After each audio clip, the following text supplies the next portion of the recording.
Hi, my friends. Hey, Joao. Hi, Daniel. Can you all hear me? Hi guys, You can. everybody okay? Good to see Okay, We're you. fine. I'm fine. What about you guys? it's good. Today, the Okay. weather was strange. Yeah, We have very bipolar weather here in Texas. So it was sunny, and then it was super cloudy, and now it's sunny, well, now it's night, but it was very windy. That's Okay. very nice. And you, Dan? oh, oh, it's cloudy here. Usually Marabá is very hot, Mm, um, but this night is wonderful. It's that's windy, very fresh. great. That's great. The spirits are helping. Yes, they are. So, we're here to start a very special study about a very special book, which is called Paul and Stephen. This book is really something, and we have loads of interesting things to talk about it. But before that, our great friend Norah will bring us some prayer so we can relax, get more focused, and then start. All right, here we go. Dear Mother, Father, God, thank you so much for this opportunity to gather here this evening. These beautiful, sweet, and awesome brothers, and all the amazing um, brothers and sisters are well who will be joining live or on demand, and all those spirits around us. We kindly ask for inspiration and that we leave tonight just so strengthened by this beautiful message that the spirits have with us. And we always thank Chico and Emmanuel and all for this. Let's say the Hail Mary prayer. Hail Mary, full of grace, the Lord is with thee. Blessed art thou among women, and blessed is the fruit of thy womb, Jesus. Holy Mary, Mother of God, pray for us sinners now and at the hour of the death. And with that, we ask permission to begin, and so be it. Beautiful. Thank you so much, dear. So beautiful. Um, yes, very pretty. This high spirit called Mary, the Mother of Jesus. We're very grateful to her.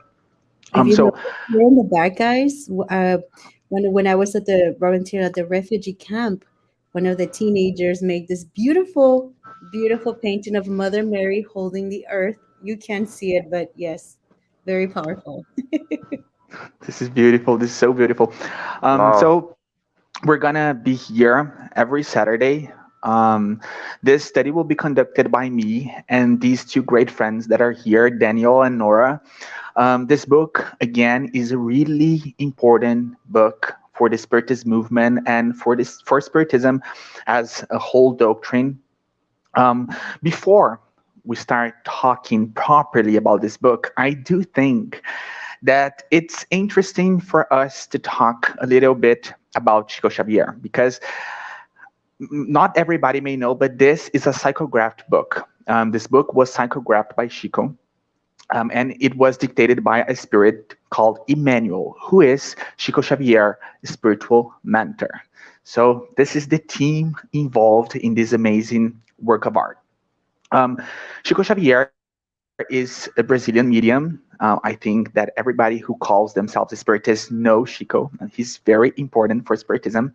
Um, Chico Xavier is the biggest medium in Brazil, and I think that in the whole world.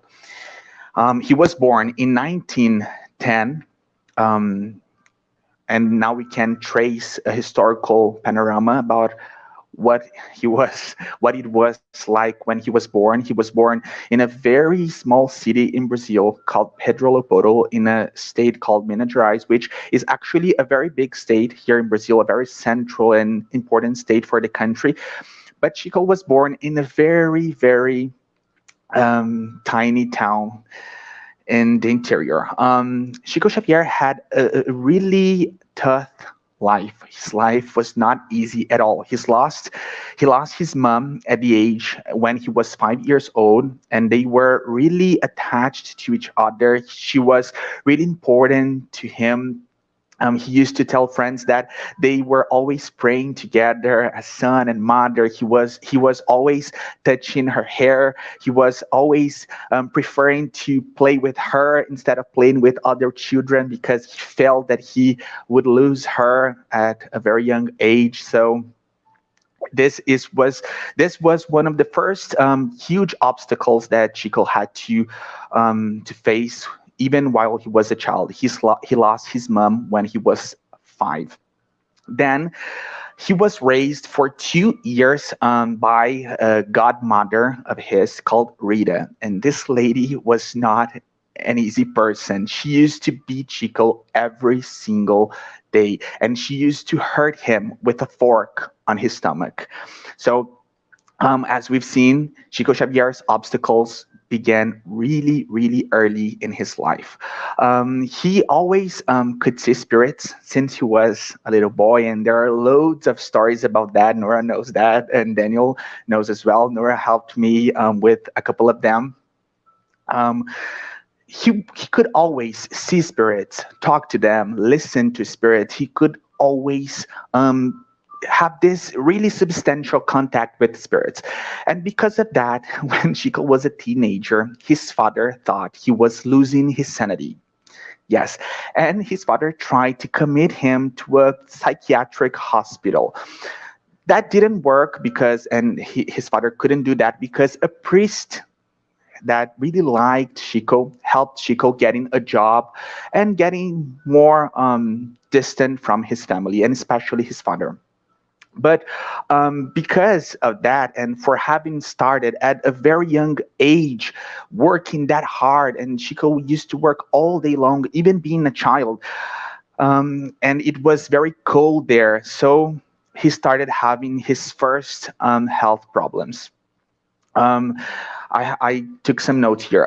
He's lost his left eye vision at the age of 21 when he was 21. And that really bothered him, not just because he was blind of one eye, but because he used to say that that hurted a lot. There was a lot of pain in that eye, and that it usually bleed a lot, especially when he was working. He had a heart attack at the 70s, from which he inherited an angina, and that also hurted him a lot. He had prostate cancer, and a few years later, he discovered bowel cancer. He was very, very persecuted by Catholic Church here in Brazil, and even by the Protestants, because as most people know, Brazil is a really strong country when it comes to this Catholic tradition. It's really huge here. Um, what we're saying that here to start is he suffered a lot. Yet he was, I'm quite sure to say this, but he was the best Christian example that we have here in Brazil and one of the biggest in the world. Um, he used to say that all these difficulties helped him not stray from his path, not get lost in his mission, which is a very important mission, and we know that. Um, he psychographed more than 530 books, being this work one of the biggest literary work in the Portuguese language in the whole world. He sold millions and millions of books, and all that money was used in charity. He was even nominated for the Nobel Peace Prize.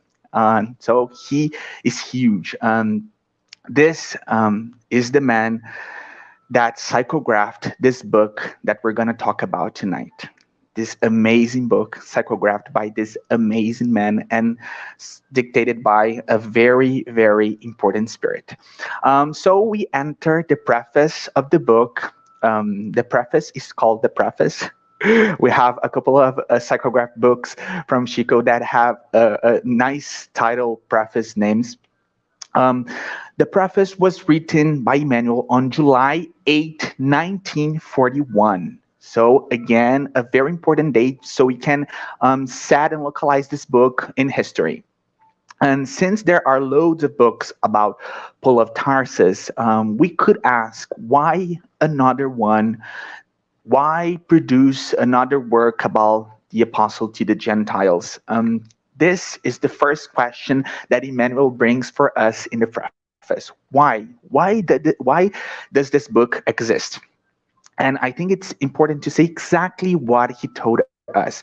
He says this: using the resources within our reach, we aim to transfer onto paper something from the traditions of the spirit world regarding the work entrusted to the great friends of the Gentile. It's beautiful.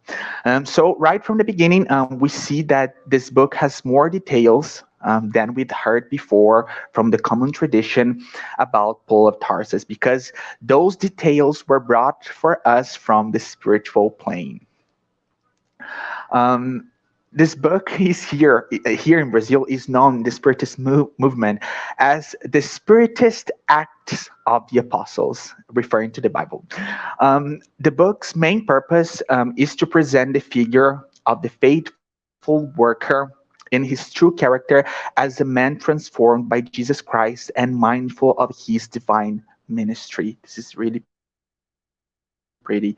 Emmanuel also emphasizes the fact that it is not the book's intention to produce only a biography in the form of a novel.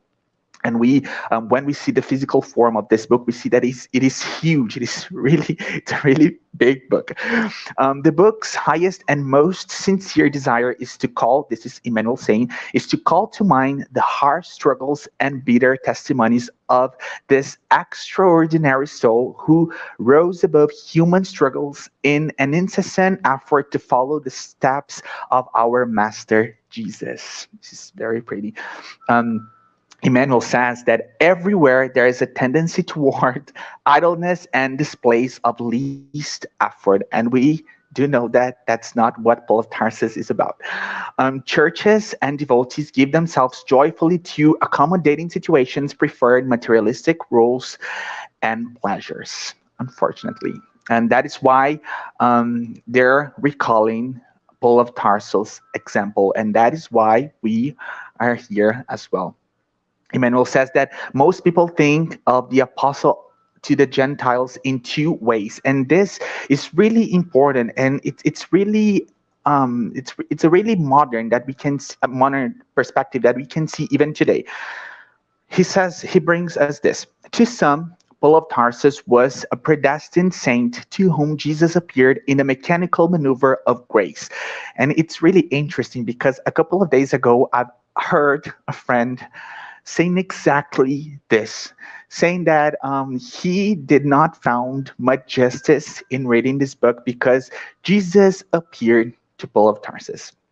And we must consider and be very honest with ourselves as Christians that Jesus is appearing to us every single day, every single moment of when we are using our cell phones. We have Bibles, we have digital versions of Bibles, so we cannot say that Paul had an easy life because Jesus appeared to him. He's the master is appearing to us every day, and we're not caring that much. Um, and then Emmanuel brings us another perspective.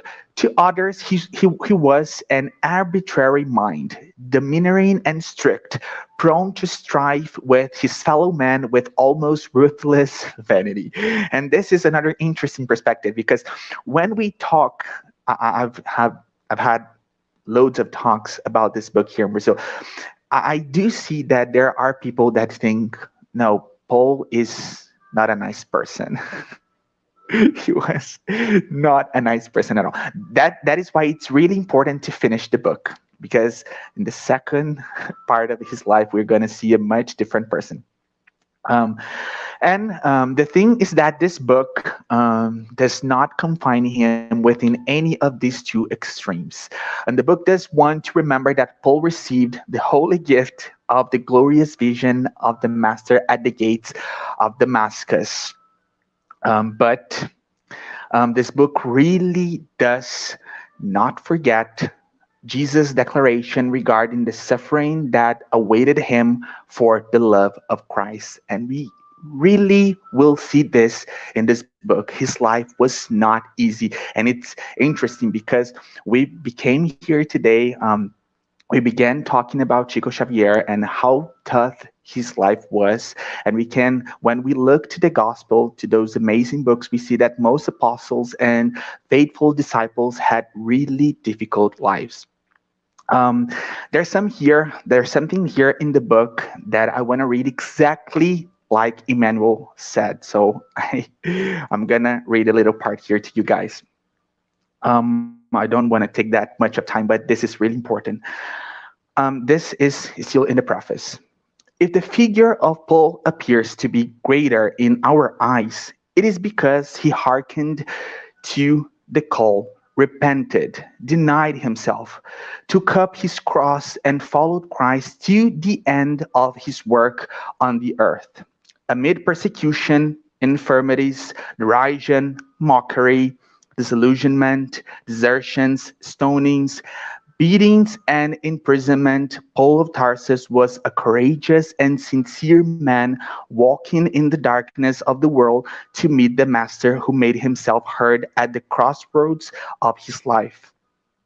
Paul was much more than a predestined individual. He was an accomplisher who strived daily to reach the light.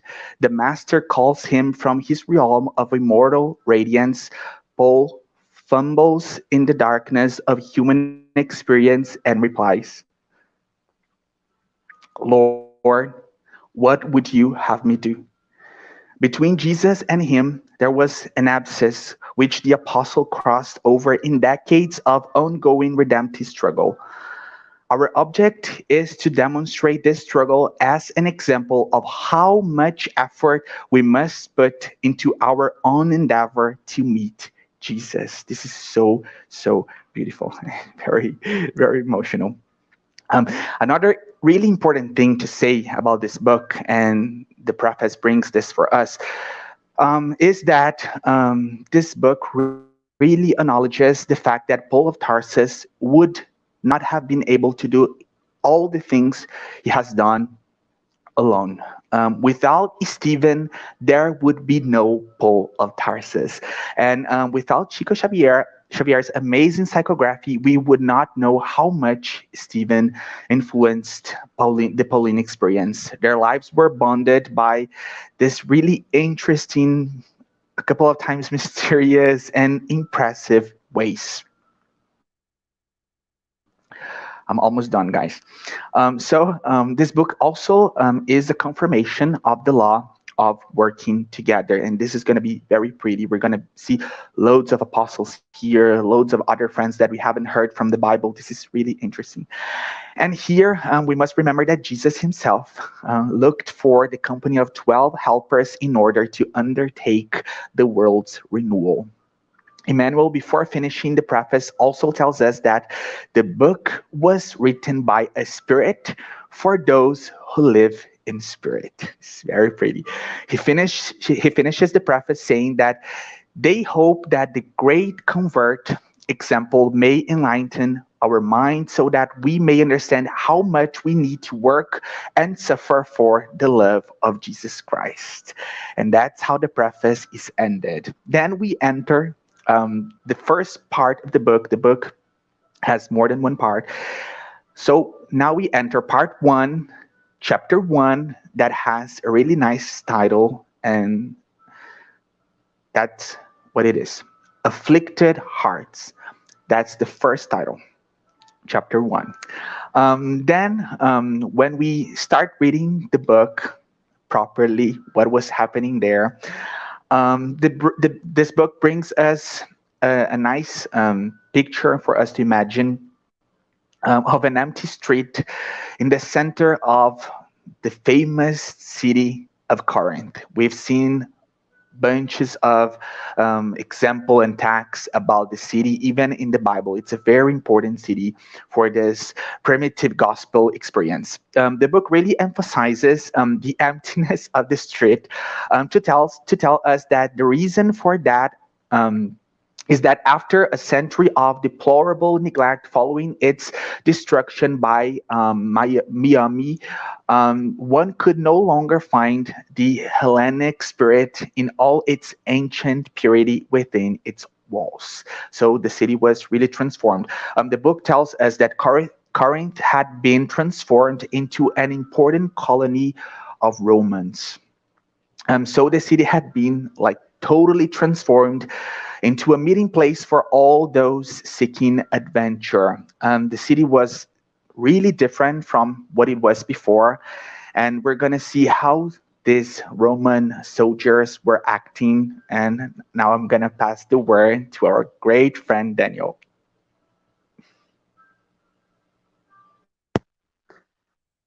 Thank you. Are you hearing? Yes, we can hear you. Okay. Thank you, João. Um, so continuing the story, we have that Corinth is a city with various riots along several years, and from peasants, from slaves, revolted against the Romans. And one particular question, some years before this story of this book starts, and in in, in my speak, I will kind of break the timeline. I will bring some facts before. Licinius Minucius was a very politically influential authority of Rome, and he was called. He once was the question of Corinth, and he had a very dirty means to expropriate people from their lands, from their houses. He got extremely rich, and he went back to Rome, but he actually always wanted to get back to Corinth and keep his wealth to be increased. Well, he Corinth was in a new wave of several crimes being committed on the streets, and uh, the proconsul of Corinth asked help to Rome, and a whole galley was sent to Corinth, led by Licinius, and he was starving to get back with more authority to Corinth. And one of the cruel stories he wrote in the past is that our dear Jochebed is an old Jew with two sons, and he had once a wife that was killed by one of the orders of Licinius. Well, Jochebed lost his house, his lands, his crops. He was arrested, and his wife was brutally killed in in this action, in this prosecution. And all of that is fake, is based on slander and lies. Um, Jochebed made of his family, his daughter and son, and his tiny house that he could build again and restart his life. It was his place of safety. It was a refuge to his mind throughout the profound suffering he's going to be uh, he's going to be living in this story. So Licinius came back with the galley from Rome, he established his new government, and many cohorts came along with him, and he scattered various soldiers throughout the city. Corinth was filled with uh, violent and greedy Roman soldiers. They were there to humiliate, to have fun, and to live, to build, in the words of the book, to build a swamp of moral debauchery. So it's really violent, it's very dirty, and we'll see in one, in that's important, that's interesting, interesting about the language of this book is the figure of speech. It's this extreme contrast, the innocence versus the greedy and the violent. Uh, Expressions like sparkling gems and swamp of moral debauchery in the same sentence. So we're gonna feel that uh, the purity and the innocence and the goodwill of Jochebed and his family, and uh, the violence, the cruelty of the Romans ruling Corinth. It was it all happened in 34 AD, and amidst all those riots and crimes going on in Corinth, in one morning, Licinius, uh, um, pardon me, Jochebed was crossing the streets, especially a beautiful square in the center of the city, and some soldiers were walking freely as they could do that. Everybody was silent and really afraid of their lives, their health, and their freedom. Jochebed was crossing to go to the marketplace and was assaulted by the Roman soldiers, and he got beaten. He got he gets all kinds of slur, especially anti-Semitic, and he goes deeply while he's deeply humiliated, beaten, and tired. He's an old man. He lost his wife to Licinius' cruelty, and angry thoughts starts to take place in his mind. And he was already like trained to think of his house, his son, and his daughter, to calm down and to try to apply all the teachings of sacred the sacred uh, sacred books. And so it was in the word of the books, thinking of his son and daughter has been a soothing since he widowed in the episodic of bitterness. He just lived. So Nora, if you could please follow me, thank you. Beautiful. Wow. Ah, I'm already feeling it because, this is my first time reading this book. And so it's the live. I'm like feeling all the emotions. And that part is so hard when the soldiers were beating him. That was very profound. But I love what you said that for sure when once he's in that state, he always goes back to his house. And that's lovely. So I'm gonna continue with the story. So I think I'm gonna summarize it all the way to the end, and then we can just kind of go back and pinpoint some stuff. All right. So after he gets hit, um, I have my notes, guys, because I talk a lot.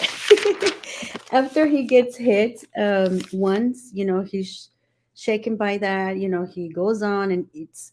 I love the description that Emmanuel puts. He has his little basket and he goes to the market and he's going to go pick the fish and the fruits. And when this is happening, the soldiers, the officials, come and they are going to give an announcement, right, from Licinius. And it's just saying, "Hi, everyone. If you have a complaint, a claim, do you need some legal assistance? Come by tomorrow to the temple, and we're going to help you." And so Jochebed was like, did I just hear that? Right. And so, of course, there's all these mixed emotions and opinions, and just, I can imagine the hope of the people. They're so desperate for change. And so, Jokadeb signs up.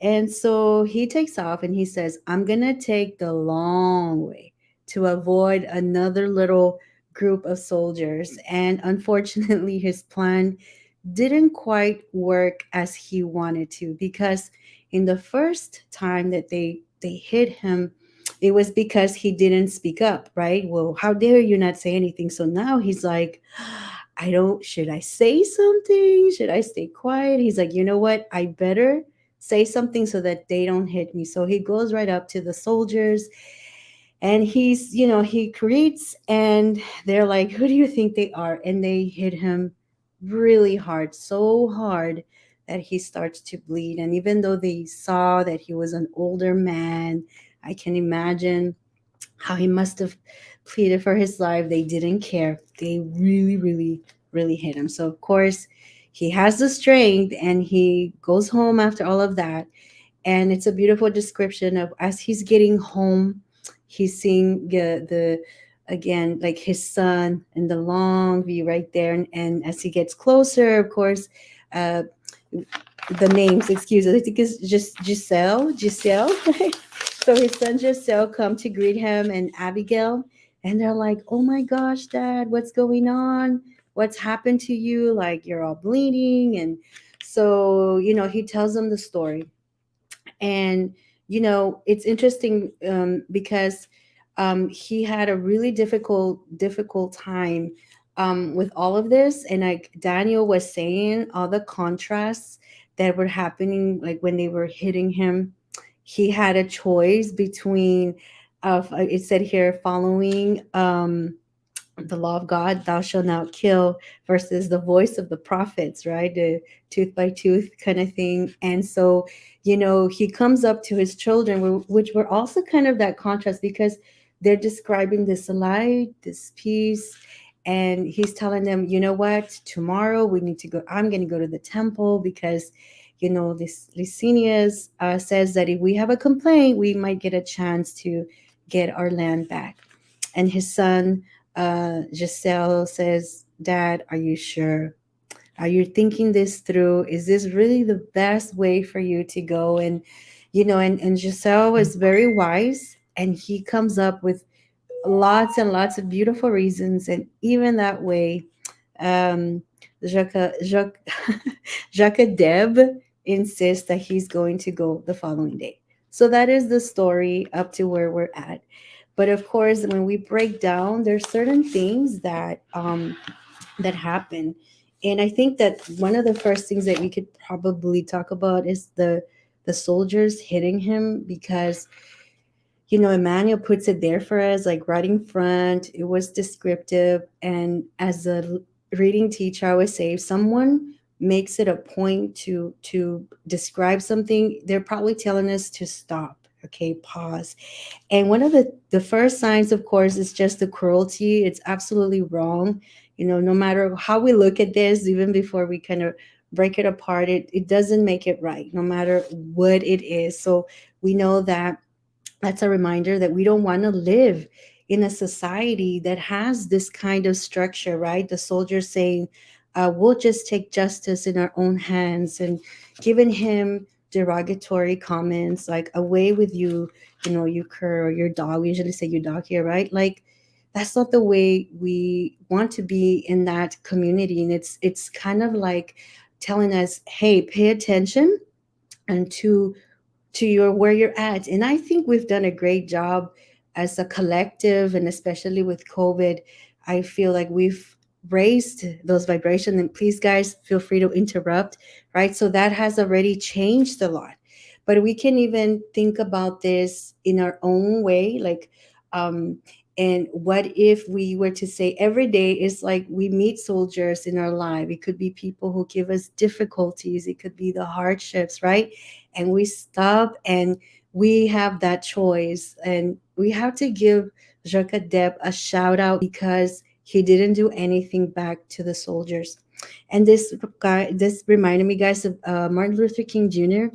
He has this beautiful, beautiful sermon, Love Your Enemies. And he always says, whenever you're near your enemies and you get a chance to take them down, that's exactly what you don't do it. Like later, you'll get a chance to do so, right? It's saying like, by the time we process and we think, we'll do it through our actions. And I think that that's like, this is a calling for us whenever we find ourselves in all of that. And I'm going to read what I wrote because it keeps me focused. In our daily life, we may have opportunities to be confronted with an analogy of this scene, but we need to focus on the goodness as best as we can. So even though it hurts, right? Jesus had an opportunity many, many times to really fight back and do everything, and yet he he took it easy, right? And so that's I think that that scene was really important. Another thing that's really interesting that Emmanuel just really brings to us is just the characterization. It's huge, right? So we have Jokadeb, Giselle, and Abigail. But the interesting thing, like, think about how they complement each other, right? So we have Jokabed, and he loves his children. He still finds inspiration to move on. He does question a lot, but it could be because he's always feel like injustice. Oh, it's not fair. Oh, they've taken everything. I believe they even use the word he feels entitled, right? Um, and physically, he's described as an older man with a beard. He has this plain linen garment, but he is in a good condition because he got hit twice by the soldiers and he was still strong. So think about why is this important, right, for us to kind of connect with him, and then and give him that human aspect, which I think is so important. This is my favorite part about the characters, that they're not perfect. They have so many things that we can relate to, right? Giselle is a sweetheart. I'm like, if I had a son, it would be him. He's so sweet here, and he sings, right? He was singing. It's in he Imana describes him. His son's voice seemed married to the joy of the sun. That's gorgeous. He's very disciplined because there's a part like he makes his own schedule. He's super hard worker. He says he's plowing the soil to prepare for the first sow. He's already like ahead of time. He's carrying, definitely he's mature. He describes him, his gestures and the seriousness with which he expressed himself led one to see a noble spirit, judicious and served by a crystal clear conscience. His dad sees it in his eyes that he's benevolent and calm. He's very Christ conscious centered. He's always in his dialogue with his dad, it's always that God, God, God, right? And very, very respectful. Abigail, she's beautiful, young, 18. But the most beautiful thing, how we have that saying here that we meet people that the eyes of the through their eyes, right? We meet their soul, and that's how they describe her. She has deep black eyes with an intense inner vibration that seem to speak of the night with the highest mystery of love and self, right? She's caring, kind, tender, respectful, family oriented. And this is so beautiful because one cannot, I mean, this is obvious that their placement was not by mistake. Like they really complement each other, and the characteristics that each of them have really help them in their roles as a family. So I thought that was beautiful.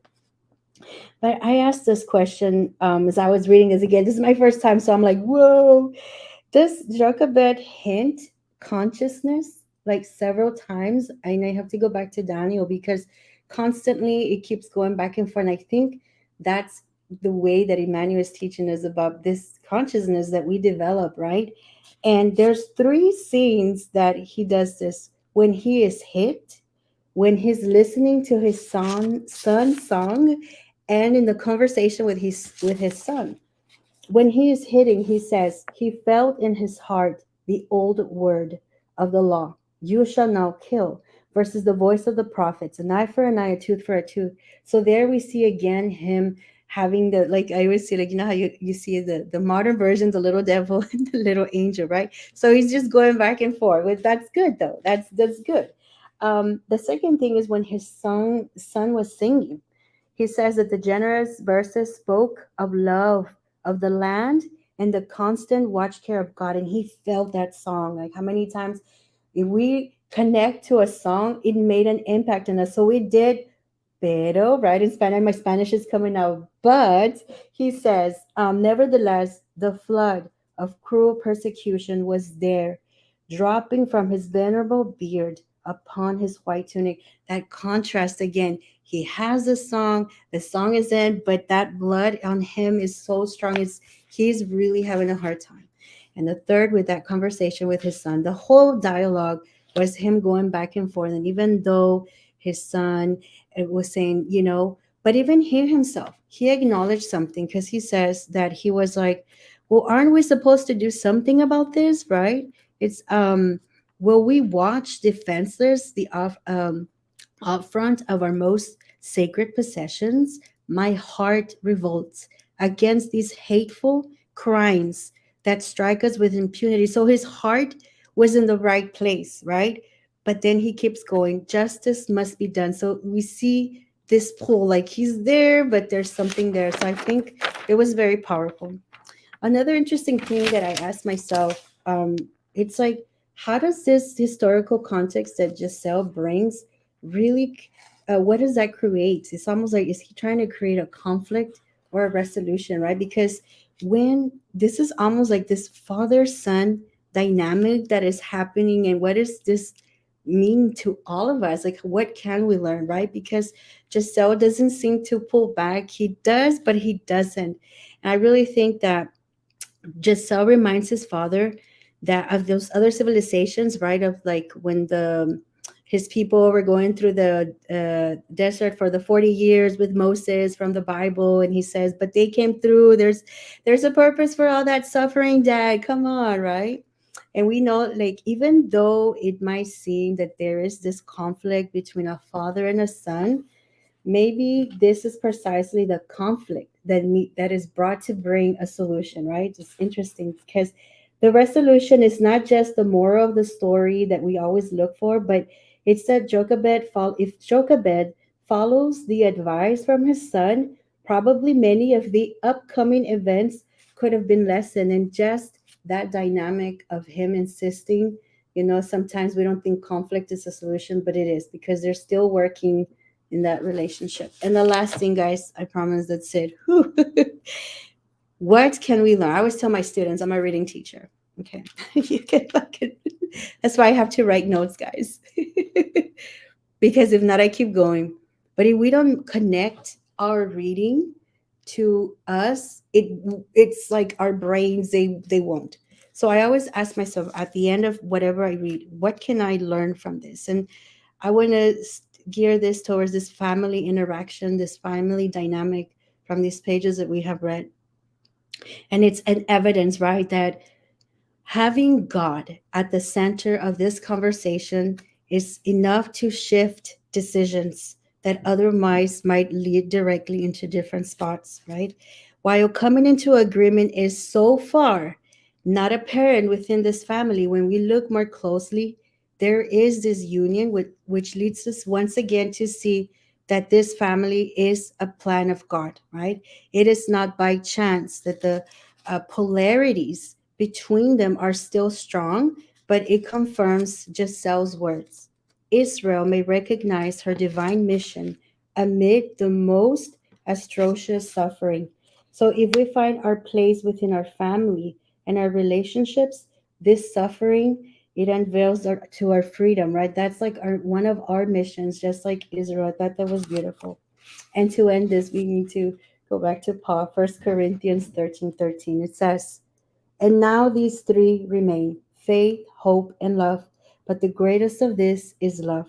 So love at the center of the home of everything is co-creating towards regeneration. I think that this is the message that we, if we were to continue breaking it apart, that's what we're getting. So it was absolutely powerful. I'm like I said, I want to give you the real version. It's my first time reading this. I was like, I need to take a breath. Yes. Yeah, that's it. Yeah. And Bro, do you want? So sorry, dear. Do you want to finish? no, I'm done. Yeah. Bro, I do you wanna? So sorry. Oh, Do you wanna say you're something? talking to me. Sorry. Yes. Well, just to clarify that that's the second time ever I'm speaking in English. First time was with you guys to practice. I'm enjoying this big time, and thank you so much for the opportunity. I hope to grow with you guys, and I wanted to point out some impressions. Um the extreme pictures, as we talked, Nora, uh, at the speech, these extremes like good and evil, the dirty and the innocent and the goodwill.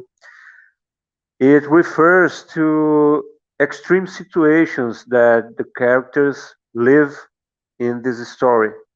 So they will face a good life in along the nature and praying and living in peace to suddenly, from one day to another, having their lives completely turned upside down.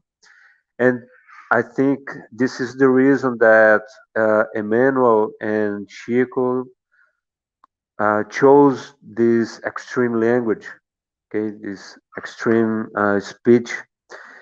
And also the sad part, this very sad part that I've seen all this is when our friend Jochebed, Jochebed or Jochedeb, sorry, I'm misplacing the letters now, but he believes Licinius, the man that was so violent, so untrustful. He killed his wife and he tries to strike back in his lies, in his own game. And that's very sad. And that's when uh, great disgrace is coming upon him. This book is great, Nora, and I'm first time I'm reading too. I'm reading as we are studying and having our conversations. And once again, thank you for the opportunity. Thank you so much. No, we're the one thanking you. Seriously, you have done an amazing job, and I can say, and I think that I can say for Nora as well, that you are doing an amazing job. Your English is amazing. Not that I want to speak because my English is not that great, but anyway, your English is great. I do have a couple of things that I want to talk about with you guys. First, it's really interesting that we can see and we can notice this cruelty that the book brings for us when it comes to the way that the Romans were acting, and this is really meaningful because we're gonna see the whole book and in other psychographed books by Chico Xavier that the Romans they were really cruel, and an interesting thing to think and to meditate about is that Christians suffered all that, and nowadays Christians want to persecute minor religions. So why is that? Why is everybody that has the power wants to go after those that are minor? Why is that? We, as Christians, we that identify ourselves as Christians, we really need to look back, and this is. I think that Xavier's psychograph books is really amazing in those terms because we really need to look back and see what we were and that we were persecuted, we were being beaten, we were being ashamed of being a Christian. We couldn't say that we were Christian. So Christianity wasn't always an hegemonic religion as it is today. So why, having suffered all that, do we reproduce that type of thing today? That's a really important thing for us to think about. And this book is great. Chico Xavier's psychograph books are great for that type of reflection. And a nice thing that I want to talk to you guys. I didn't know that this was Daniel's first time reading the book. I thought that he had read it before. I'm I'm at my Very third. thoughtful. Yes, that's actually that's nice having another one that is in its first time. Um, I have read the book twice before, and I can assure you guys that JZL is a really important personage. Like, really, really, really important. I'm not gonna tell the secret today because we're gonna figure out and discover together who he is, but he's really important. So that's why we can see from the beginning that he is a really noble, as I think that Norah said, that a noble spirit. And I think that it's amazing that you guys have noticed the difference between Jokadab's mental attitude and Jaziel and Abigail mental attitude, because this has a really, really meaningful purpose, in my opinion, which is because and before talking about this purpose, it's very important to say that Jaziel, he was a Jew, but at heart he was a Christian, and already a Christian. And it's really nice to see that Abigail and Jaziel, and I'm gonna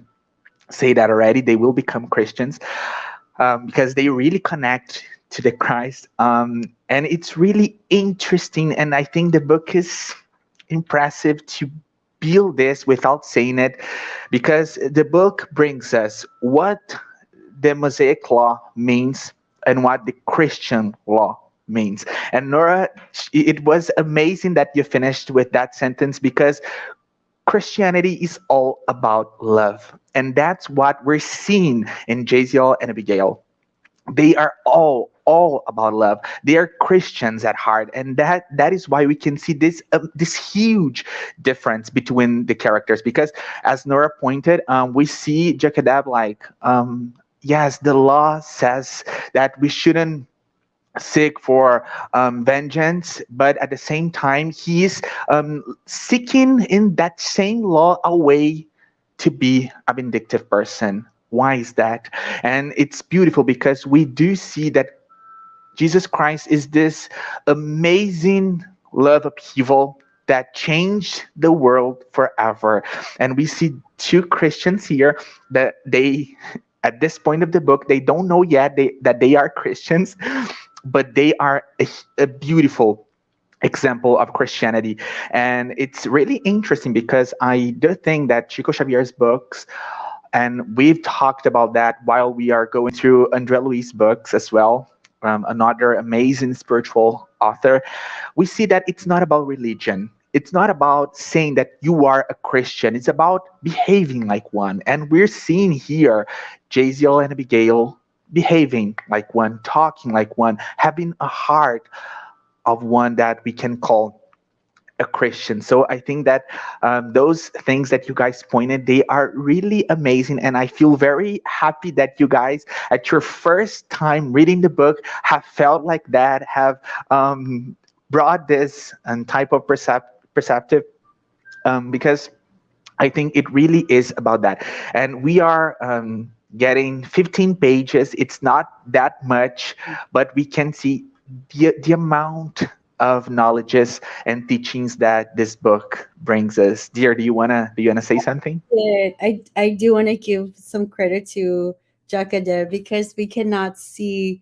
For me, I guess I like to see when you know Emmanuel, he's bringing him like that human version, because it's almost like a scale, to have a different experience And at one, there's certain things about Jochebed, like, okay, I need to work on that, you know. And then you look at Giselle, like, okay, I like this, and Abigail. So I really like that dynamic. That, you know, we cannot discredit as well, and it's important too, because even in our lives, I think it's so nice to have that diversity of different people doing fulfilling important and different roles. You know, imagine if we were all like the same, like the beauty, how even though even between Giselle and Abigail, even though they're Christian, like you said, and they're different but the same, and there's just something so beautiful about that, that I'm looking forward to finding out what's next. I'm very happy that you brought this because we do need to give the Hebrews the credit that they deserve. They are really, really important for the whole world. And the Jews, they were the first people on earth to recognize that we have only one God. This is huge. So, when we are pointing those difference between Jochebed and Jaziel, of course, Jochebed, we cannot be unfair to him. And Norah is totally, totally right. He is, and even seeing a man reflecting like that, we are talking 2,000 years ago, more than that. Seeing a man acting like that, more than that, reacting like that to those soldiers, to all that cruelty, it's amazing. And we need to applaud that because, of course, he was already an evolved spirit, and for that time, especially, and maybe at that. At that time, we were the soldiers. So we can never No. be unfair to him because he's even having those amazing children that were raised by him. Of course, he has this huge merit, and he has a really impressive life story as well. Bro, do you want to say something else before we end the live? Yeah, due to the purity of Giesel and Abigail, we feel, I personally felt a connection with the old man because he's, let's say, the most human of them all. He's kind of weak, he's struggling to keep his moral, his principles, and uh, things don't go too well for him. So it's part of our life. Our lives are like that. So no, I just will thank you again, and we see you all in the next meet. Yeah. Can I say something? Do you mind if I go through the messages and say thank you? It's just that. Okay, so we go back. Thank you so much, Ana Moreira, Eliani, Marisa. Hey, Chris. Hi, dear friend Carol. Welcome. Gracie, La, the Redenção Recife. Um, uh, thank you. Okay. Carol said, thank you so much for telling us about Chico's background. That was absolutely beautiful. Hello, Sylvia, Ana Moreira, Cantinho Espírita. Is it your birthday, João? Okay. And thank you so much, Anna. Thank you, Anna. You are very sweet for your beautiful compliment there. Linda, thank you, friend, for being here. Mr. Clovis, Sylvia, and Giselle, and Kara saying Giselle is a very God Christ conscious. Absolutely, dear friend. You really wrapped it all up. And all other friends too that didn't put a message but are watching, thank you so much. That's a great way to really just conceptualize everything. Yes, I'm so sorry. I haven't read the comments. I'm really grateful to Nora for having done that. There was any question, and because I didn't see. We didn't have a Okay. question, but we did have Daniel, Miss Linda, Darnell Fly saying, Daniel, you are doing really good with your English. So did Carol, and we all up in Europe being applauded. You're doing great, brother. It's amazing. Thank you so much. I'm lucky you guys are kind.